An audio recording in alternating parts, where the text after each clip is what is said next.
وزیر اعظم شہباز شریف کے دورہ سعودی عرب کے بعد کل سعودی وزیر خارجہ شہزادہ فیصل بن فرحان کی سربراہی میں سعودی وزراء کا وفد پاکستان آیا۔ وزیر اعظم شہباز شریف کے دورہ سعودی عرب کے بعد جاری ہونے والے اعلامیے کے مطابق دونوں ممالک کے درمیان 5 ارب ڈالرز کی سرمایہ کاری کے پیکج کو تیزی سے آگے بڑھانے کے عزم کا اظہار کیا گیا، اور پھر سعودی وزیر خارجہ شہزادہ فیصل بن فرحان کی سربراہی میں سعودی وزیر برائے پانی اور زراعت، وزیر برائے صنعت اور معدنیات، نائب وزیر سرمایہ کاری اور سعودی وزارت توانائی اور سعودی فنڈ برائے جنرل انویسٹمنٹ کے سینئر افسران پر مشتمل وفد کل پاکستان کے 2 روزہ دورے پر آیا۔ دورہ پاکستان کے دوران صدر مملکت آصف علی زرداری اور وزیر اعظم شہباز شریف سے ملاقات کے بعد آج اسپیشل انویسٹمنٹ فیسیلیٹیشن کونسل کی جانب سے سرمایہ کاری کے اہم شعبوں کے حوالے سے انہیں بریفنگ دی گئی، جس کے بعد سعودی وزیر خارجہ شہزادہ فیصل بن فرحان اور وزیر خارجہ اسحاق ڈار نے پریس کانفرنس کی، جس میں وزیر خارجہ اسحاق ڈار نے بتایا کہ پاکستان سعودی سرمایہ کاروں کو مکمل تحفظ اور تعاون فراہم کرے گا۔ سعودی وفد سے آئی ٹی، معدنیات، زراعت اور دیگر شعبوں میں سرمایہ کاری پر بات چیت ہوئی، جبکہ اس دوران سعودی وزیر خارجہ شہزادہ فیصل بن فرحان نے پاکستان میں سرمایہ کاری بڑھانے پر زور دیا۔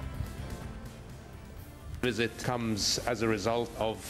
the meeting between His Excellency the Prime Minister and His Royal Highness the Crown Prince, after which the Crown Prince instructed that this delegation be formed and come in very quick succession after that meeting to follow up on the discussions, the very fruitful discussions between the two leaders. I can say that there is significant opportunity to increase the level of investment that is already on the table, and we saw today significant other opportunities that we can pursue. So what I will say is that we were very impressed. We were not just impressed by the breadth of opportunities that exist, we were impressed by actually the format. This gave us some very, very significant confidence that we will be able to move forward on those projects that we decide to identify as worthy of investment. Because this new format, a real interagency, intergovernmental approach focused on getting things done, this is something that we were very, very enthusiastic about. We will continue to work together for our economic prosperity, but also for the security of our region and of the world. تمام meetings میں موجود تھے، coordination کرتے رہے، وہ ہیں وزیر petroleum مصدق ملک صاحب۔ ملک صاحب بہت شکریہ شو میں جوائن کرنے کے لیے۔ سب ظاہر ہے آپ ان تمام میٹنگز میں شریک رہے، کیونکہ 2019 میں بھی بہت زیادہ باتیں ہوئیں پاکستان میں انویسٹمنٹ آنے کی، سعودی انویسٹمنٹ کے حوالے سے، اس لیے اب کیا سمجھا جائے کہ بہت سنجیدگی سے کوشش ہو رہی ہے اور یہ انویسٹمنٹ بہت جلد آ جائے گی، اور کن ایریاز میں بہت جلد آ جائے گی؟ جی میرے خیال میں جو چیزیں آج ہم نے جو گفتگو کا محور رہیں، اس میں ایک تو پیٹرولیم سے ریلیٹڈ ریفائنریز تھی، 2 مختلف ریفائنریز ہیں جن کے اوپر ڈسکشن چلتی رہی۔ ایک تو نئی ریفائنری ہے لگانے کے لیے، اور ایک ہماری ایگزسٹنگ ریفائنری ہے PRL، اس میں انویسٹمنٹ کے حوالے سے گفتگو تھوڑی بڑھتی رہی۔ اس کے علاوہ مائننگ کے جو علاقہ ہے، جیسے کہ آپ کو معلوم ہے کہ پاکستان میں بہت بڑی کاپر کی مائنز جو ہیں وہ دریافت ہوئی ہیں، تو ان مائنز کے حوالے سے مائننگ اور اس کی ڈاؤن سٹریم ایکٹیویٹیز جو ہیں ان کو آگے بڑھانے کے حوالے سے بہت سی گفتگو رہی۔ اور پھر جو انفراسٹرکچر ہمیں چاہیے، اس انفراسٹرکچر کے لیے، یعنی اگر ہم نے مائننگ کا انفراسٹرکچر ڈیولپ کرنا ہے، اس کو پورٹ سے جوڑنا ہے، تو اس کے لیے ہمیں ریلوے کے کنیکشنز چاہیے، اس کے لیے ہمیں پانی چاہیے، اس کے لیے ہمیں سڑک چاہیے۔ اس حوالے سے جو پاکستان میں انویسٹمنٹس کی جا سکتی ہیں، ان پہ بہت سی بات ہوئی۔ اور اب یہ مائننگ ہو یا ایگریکلچر ہو یا صنعتی ترقی ہو، اس کے لیے بجلی یا توانائی کی ضرورت بہت زیادہ ہے۔ تو بجلی کی بہت ٹرانسمیشن لائنز، کیونکہ آپ کو یاد ہوگا آپ نے بھی بہت سے پروگرام کیے ہیں، بعض مرتبہ ہماری کیپیسٹی پیمنٹ صرف اس وجہ سے بڑھ جاتی ہے کہ ہم صحیح طرح سے ٹرانسمٹ نہیں گرمیوں میں کر پاتے، جب بجلی پیدا ہو رہی ہوتی ہے کراچی یا ساؤتھ کے علاقے میں اور اس کی ڈیمانڈ نارتھ میں ہوتی ہے۔ تو اس حوالے سے کچھ ٹرانسمیشن لائنز کے حوالے سے بڑی گفتگو ہوئی کہ ان ٹرانسمیشن لائنز میں انویسٹمنٹ کرنی ہے۔ یہ جو ہماری شمسی توانائی ہے، اس کے بڑے پروجیکٹ ایک میں بہت زیادہ انٹرسٹ تھا، اس پہ کافی گفتگو رہی۔ فریم ورک کس کا کہا جا سکتا ہے کہ فریم ورک کتنا فائنل ہے کہ گفتگو سے آگے بڑھ کر یہ انویسٹمنٹ آ رہی ہوگی، اور کتنے عرصے میں آ رہی ہوگی؟